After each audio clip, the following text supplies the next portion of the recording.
आज के इस लेक्चर में हम सीखने वाले हैं बीकॉम सेमेस्टर 3 कोस्ट अकाउंट, जिसे हम गुजराती में कहते हैं પડતર हिसाबी पद्धति 1 के चैप्टर नंबर 2, जिसे हम गुजराती में कहते हैं माल सामानना हिसाबो 1 और इंग्लिश में कहेंगे मटेरियल्स अकाउंट्स 1। चैप्टर नंबर 2 को सीखने के लिए जनरली हमें कौन कौन सी मेथड सीखनी चाहिए जिससे आप चैप्टर नंबर 2 इजीली सीख सके। तो आज का ये लेक्चर आपके लिए काफ़ी हेल्पफुल होने वाला है, बिकॉज ऑफ इस लेक्चर में मैं आपके साथ शेयर करने वाला हूँ चैप्टर 2 की सभी मेथड, और उसमें से एक मेथड आज मैं आपको एक्सप्लेन करूँगा। अगर आपने चैप्टर नंबर 3 नहीं सीखा है तो आप हमारी प्लेलिस्ट में जाके चेकआउट कर सकते हैं। चैप्टर नंबर 3 के सभी वीडियो मैंने ऑलरेडी अपलोड कर दी, बट अगर आप वीडियो पहली बार आए हैं तो इसे लाइक एंड शेयर करना ना भूलें। अगर आपने अभी तक हमारे चैनल को सब्सक्राइब नहीं किया तो सब्सक्राइब जरूर कर लीजिएगा, और आपके पास जितने भी ग्रुप्स हैं सोशल मीडिया के सभी ग्रुप्स में इस वीडियो को शेयर कर दीजिए जिससे सभी की हेल्प हो सके। राइट, तो स्टार्ट करते हैं चैप्टर नंबर 2 को, जिसका नाम है मटेरियल्स अकाउंट 1 और गुजराती में कहेंगे माल सामानना हिसाबो 1। इस चैप्टर में जनरली आपको 3 मेथड सीखनी, जिसमें से आज मैं आपको मेथड नंबर 1 एक्सप्लेन भी करने वाला हूं कि किस तरीके से आप प्रैक्टिकल सम सॉल्व कर सकते हैं। तो सबसे पहले जान लेते हैं इनके नाम। मेथड नंबर 1 का नाम है यहां पर इकोनॉमिक ऑर्डर क्वांटिटी, जिसे हम गुजराती में कहेंगे वर्दी जत्थो। तो आई होप आप समझ गए।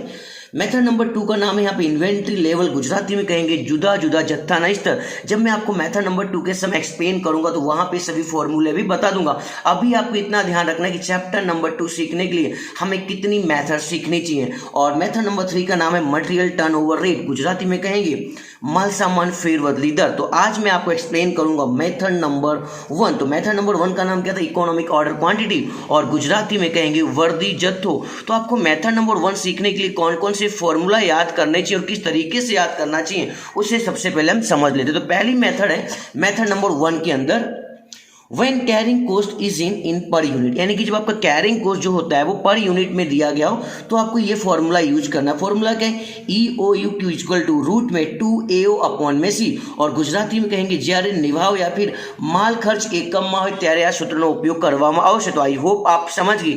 ये सूत्र आपको कब यूज करना है? When carrying cost is in per unit, जहां पे ए का मतलब होता है एनुअल कंज्यूमशन, गुजराती में कहेंगे वार्षिक जत्थो। सर ये क्या होता है? जब हम प्रैक्टिकल सम सॉल्व करेंगे तो आपको एक ही मीनिंग पता चल जाएगी। अभी आपको इतना ध्यान रखना होगा, ए मीन्स एनुअल यानी कि वार्षिक जत्थो, राइट ना, और ओ मीन्स होगा ऑर्डरिंग कॉस्ट, गुजराती में कहेंगे ऑर्डर मुकवानो खर्चा। आई होप यहां तक आपको समझ में आ रहा होगा। और अपॉन में लिखा है सी, तो सी का मतलब वो कैरिंग कॉस्ट, गुजराती में कहेंगे माल वहन खर्च। तो आई होप यहां पे मेथड नंबर 1 के अंदर पॉइंट नंबर 1 क्या था आपको समझ में आ चुका होगा। चलते मेथड नंबर 1 के अंदर पॉइंट नंबर 2 क्या लिखा हुआ है वो भी हम समझ लेते हैं। When carrying cost is in percentage, that means यहाँ पे आपका कैरिंग कॉस्ट जो होगा वो परसेंटेज में गिवन होगा। आई होप आप सभी को पता चलता है परसेंटेज इस टाइप से राइट करते, राइट ना। और गुजराती में लिखा जाए माल वहन खर्च टकावारी में। तो देखो दोनों में डिफरेंस क्या है? जब परसेंटेज नहीं होगा ना तो अपॉन में ओनली सी आएगा, और जब परसेंटेज आएगा तो अपॉन में सी के साथ में क्या आ जाएगा? पी आ जाएगा। तो आपका फॉर्मूला क्या हो जाएगा? EOQ इक्वल टू, EOQ का फुल फॉर्म क्या? इकोनॉमिक ऑर्डर क्वांटिटी, रूट में 2AO अपॉन में CP, जहां पे ए मीन्स क्या होगा? एनुअल कंज्यूमशन, गुजराती में कहेंगे वार्षिक जत्था। आई होप आपको समझ में आ रहा होगा। फिर भी अगर कोई डाउट्स रह जाते तो आप इंस्टाग्राम में मुझे फॉलो करके या फिर कमेंट बॉक्स में राइट करके बता सकते हैं, और ये वीडियो आपके लिए कितने हेल्पफुल हो रहे उसे भी आपको कमेंट करके बताना है। और ओ मीन्स होगा ऑर्डरिंग कॉस्ट, गुजराती में कहेंगे ऑर्डर मुकवानो खर्चा, और जहां पे सी मीन्स तो आपको समझा चुका, कैरिंग कॉस्ट गुजराती में कहेंगे माल खर्च, एंड पी जो कि आपके लिए टोटली न्यू है, पी का मीन्स होगा पर यूनिट कॉस्ट, गुजराती में कहेंगे एकम दीठ खर्च या फिर एकम दीठ पड़तर। तो आई होप यहाँ पे मेथड नंबर 1 के अंदर मैंने 2 पॉइंट एक्सप्लेन किए, दोनों पॉइंट आपको समझ में आ चुके होंगे इकोनॉमिक ऑर्डर क्वांटिटी की, जिसे हम कहेंगे EOQ। अपॉन में सी कब लिखेंगे और अपॉन में पी कब लिखेंगे, आई होप आपको समझ में आ चुका है। जब भी परसेंटेज होगा तो ही अपॉन में पी आएगा, अदरवाइज दोनों फॉर्मूला में अपॉन में क्या रहेगा? सी। अभी हम एक प्रैक्टिकली सम सॉल्व करेंगे तो आपको और भी इजीली तरीके से पता चल जाएगा। तो आज मैं आपको सॉल्व कराने वाला हूं आपकी बुक का सम नंबर, ये कौन सा है? यस, सम नंबर 22 दिया हुआ आपकी बुक में, दूसरा कोई भी नंबर हो सकता है। अगर आपके पास बुक नहीं है तो आप इस बुक की हेल्प से भी सम को सीख सकते हैं, राइट ना। और आज की वीडियो का टारगेट रखते हैं 100 लाइक का, राइट ना। तो आज आपको 100 लाइक करने हैं। तो देखते हैं यहां पर बी को सॉल्व कराऊंगा। सबसे पहले सम को अच्छी तरीके से हम रीड करते हैं। नीचे आपके लिए माहिती ऊपर थी, आर्थिक वर्दी जत्थों सो दो। दैट मीन्स यहाँ पे आपको सॉल्व करने को कहा गया इंग्लिश में इकोनॉमिक ऑर्डर क्वांटिटी। अगर आपके पास इंग्लिश मीडियम की बुक होगी तो यहाँ पे लिखा होगा इकोनॉमिक ऑर्डर क्वांटिटी। देखो यहाँ पे क्या लिखा है, त्रिमासिक वपराश, यानी कि इंग्लिश में लिखा हुआ क्वार्टरली जो यूज हुआ है वो 900 यूनिट का यूज हुआ है। बट ध्यान रखना सम के अंदर हमें क्वार्टरली की नीड नहीं होती, हमें किसकी नीड होती है सर, एनुअल यानी कि वार्षिक की नीड होती है। तो फर्स्ट ऑफ ऑल हम क्या करेंगे, क्वार्टरली को एनुअली में कन्वर्ट कर देंगे। कैसे करेंगे अभी हम सीखने वाले, राइट ना।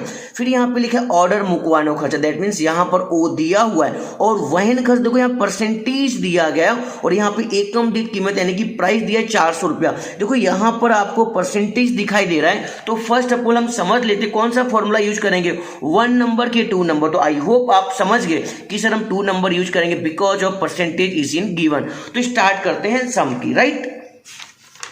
तो फर्स्ट ऑफ ऑल जब आप एग्जाम हॉल में जाएंगे तो इस तरीके से आपको सबसे पहले सम को लिख लेना है। तो आपका सम नंबर कौन सा था, ये आपका सम नंबर था 22 का सेकेंड।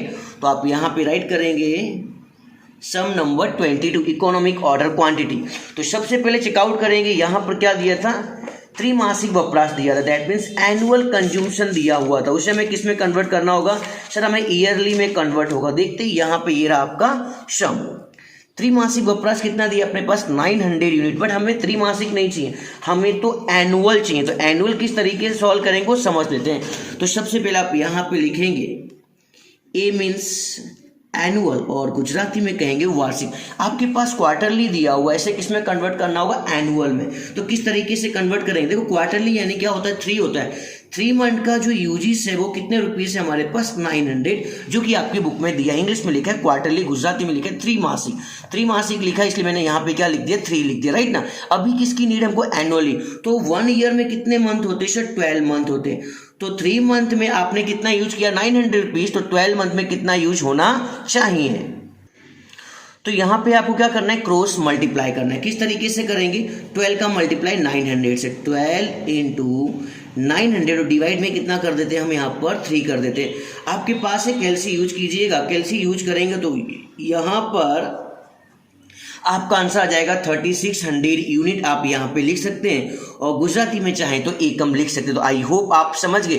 यहाँ पर एनुअल यानी कि वार्षिक की अमाउंट डायरेक्टली नहीं दी थी, तो हमने किस तरीके से सॉल्व किया, आई होप आप समझ गए। और उसके बाद हमारे पास कौन सी इंफॉर्मेशन थी वो भी देख लेते हैं यहाँ पर सर। उसके बाद हमारे पास ऑर्डर मुकवानो खर्चा था। ऑर्डर मीन्स क्या दिया है हमारे पास, ओ दिया है। तो ओ की वैल्यू आपकी कितनी हो गई सर, 1000। तो आई होप आप समझ गए कि ओ की वैल्यू मैंने 1000 क्यों लिखी, राइट ना। और उसके बाद हमारे पास क्या दिया था, वहन खर्च दिया हुआ है। वहन खर्च यानी कि कैरिंग कॉस्ट दिया हुआ है। कैरिंग कॉस्ट को हम किससे इंडिकेट करते हैं, सी से इंडिकेट करते हैं। तो यहाँ पे आ चुका है आपका 5%, राइट ना। एंड लास्ट वन क्या दिया, एकम दीठ कीमत दी गई। दैट मीन्स क्या दिया हुआ है, प्राइस दिया हुआ है। तो आप यहाँ पे राइट कीजिए, प्राइस कितना था हमारे पास 400। तो सबसे पहले जब आप एग्जाम हॉल में जाएंगे आपको ए को पहचानना होगा, ओ को पहचानना होगा, सी को पहचानना होगा और पी को पहचानना होगा। अभी फॉर्मूला कौन सा लगेगा, विथआउट परसेंटेज वाला कि परसेंटेज वाला सर, परसेंटेज वाला। बिकॉज ऑफ यहाँ पर इंफॉर्मेशन किस में गिवन थी, परसेंटेज में गिवन थी। तो आप यहाँ पे राइट कीजिए इकोनॉमिक ऑर्डर क्वांटिटी, गुजराती में कहेंगे आर्थिक वर्दी जत्थो। और इस तरीके से आप रूट बना देंगे जिस तरीके से मैंने यहाँ पे बनाया। फॉर्मूला क्या था आपका 2AO अपॉन में CP अपॉन में P क्यों आया, because of percentage is given, right ना। अब आप यहाँ पे इजीली वैल्यू को अरेंज कर देंगे, बहुत ही आसान सम है और इस टाइप के आप सभी सम सॉल्व कर सकते हैं। तो 2 को उसके प्लेस पे राइट कीजिए, 2 इंटू ए मीन्स एनुअल, वार्षिक कितना आ चुका है आपके पास यूनिट सर 3600। तो आप यहाँ पे राइट कीजिए 3600 इंटू क्या लिखा हुआ है, ओ मीन्स ऑर्डर। ऑर्डर की वैल्यू कितनी हमारे पास 1000। तो आप यहाँ पे राइट कीजिए 1000 अपॉन में क्या करना है अपने को CP। तो सी की वैल्यू हमारे पास कितनी परसेंटेज में सर, हमारे पास दिया है 5% इंटू प्राइस। यहाँ पर कीमत कितनी दी हमारे पास सर 400। तो 5 इंटू 400 आपने कर दिया। आई होप यहाँ तक आपको समझ में आ रहा होगा। अभी आपको क्या करना है, कैलसी का यूज करना है और सभी का मल्टीप्लाई करना है। 2 इंटू 3600 इंटू 1000 करेंगे तो आपका आंसर आ जाएगा यहाँ पर 72 लाख। आपके पास कैलसी है, आप कैलसी यूज कीजिएगा, राइट ना। फिर आपको क्या करना है, 400 का 5% करना है। 400 का 5% करेंगे तो आपके पास आंसर आ जाएगा 20। 72 लाख को आपको डिवाइड करना है 20 से।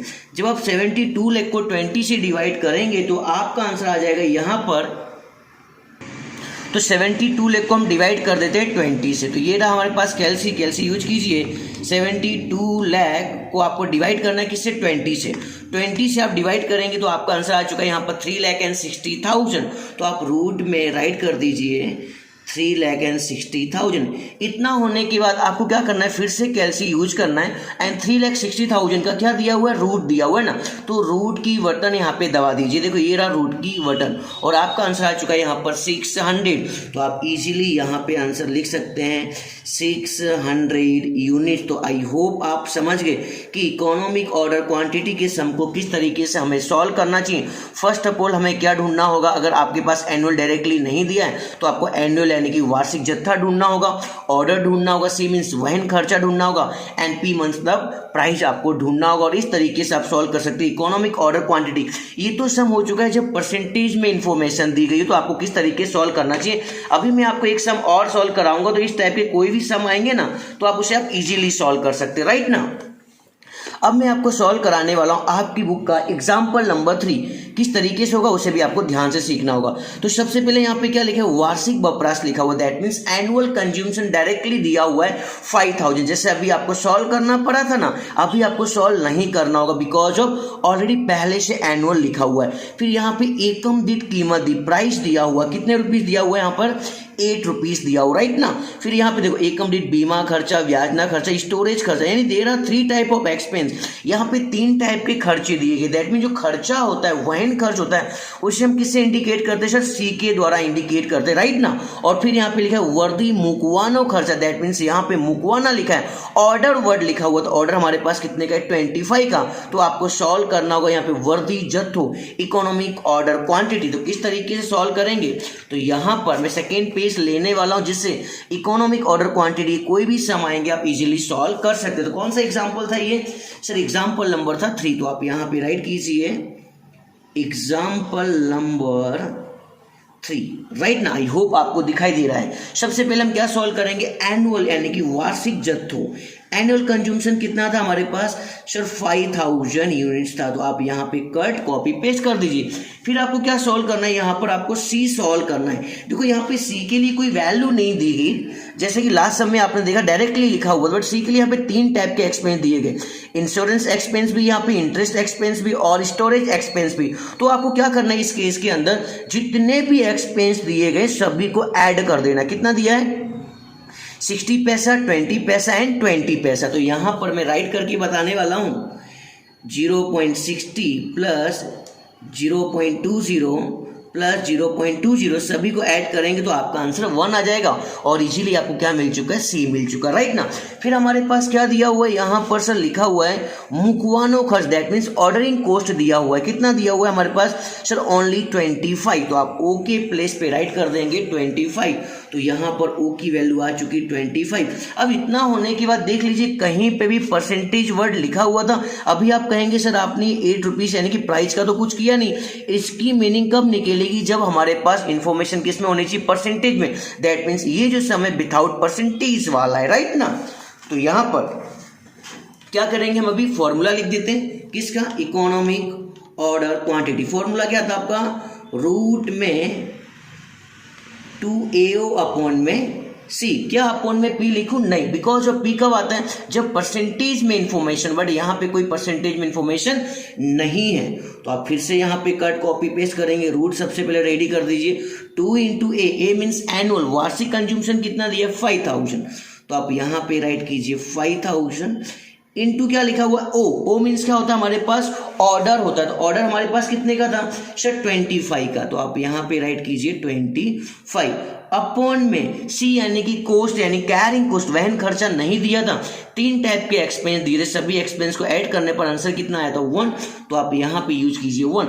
अभी आपके पास कैलसी यूज कीजिएगा 2 इंटू 5,000 इंटू 25 करेंगे तो आपका आंसर आ जाएगा यहाँ पर 2,50,000। तो आई होप यहाँ तक आपको सब कुछ समझ में आ रहा होगा। फिर भी अगर कोई डाउट्स रह जाए तो आप इंस्टाग्राम पे या फिर कमेंट बॉक्स में राइट करके मुझे बता सकते हैं। और हमारी वीडियो आपके लिए कितने हेल्पफुल हो रहे हैं उससे भी आपको कमेंट करके बताना है।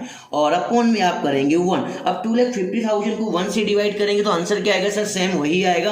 तो आप यहाँ पे राइट कीजिए रूट में 2,50,000। इतना होने के बाद आपको क्या यूज करना होगा सर? कैलसी यूज करना होगा। तो ये रहा हमारे पास कैलसी 2,50,000। कौन सी बटन दबा दो सर? रूट की बटन। ये रहा हमारे पास रूट। तो आपका आंसर आ चुका है यहाँ पर 500 यूनिट्स। तो आप यहाँ पे इजीली लिख सकते हैं 500 यूनिट्स। तो आई होप यहाँ पर मेथड नंबर 1 के अंदर 2 मेथड दी गई थी, when percentage is given and when per unit is given, किस तरीके से सम सॉल्व किए गए आपको समझ में आ चुका होगा। तो आई होप आपने पूरा वीडियो देखा होगा, सब कुछ समझ में आ ही चुका होगा। सो मिलते हैं नेक्स्ट लेक्चर में नेक्स्ट वीडियो के साथ। तब तक वीडियो को अपने सभी ग्रुप्स के बीच में शेयर कर दीजिए। Thank you very much.